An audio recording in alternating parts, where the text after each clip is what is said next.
তো আমরা জেনে নেই এই গসাগু দ্বারা কি বোঝানো হয়। গয়ের প্রথম কি আছে? গ। গতে হলো গরিষ্ঠ, গরিষ্ঠ অর্থ বড়। সাথে কি?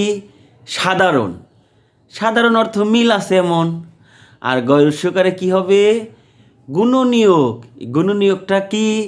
যে সকল সংখ্যা দিয়ে একটি সংখ্যা নিঃশেষে বিভাজ্য, সেই সকল সংখ্যাকে ওই একটি সংখ্যার গুণনীয়ক বলে। এখন নিঃশেষে বিভাজ্য মানে ভাগ করলে ভাগশেষ থাকে না। বুঝতে পেরেছ? তো এখন আমরা একটি ছোট্ট গসাগু করে দেখি, 12 এবং 16 এর গসাগু।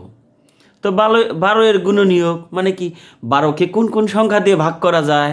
12কে 1 দিয়ে ভাগ করা যায়, 2 দিয়ে ভাগ করা যায়, 3 দিয়ে ভাগ করা যায়, 4 দিয়ে ভাগ করা যায়, 6 দিয়ে ভাগ করা যায়, 12 দিয়ে ভাগ করা যায়।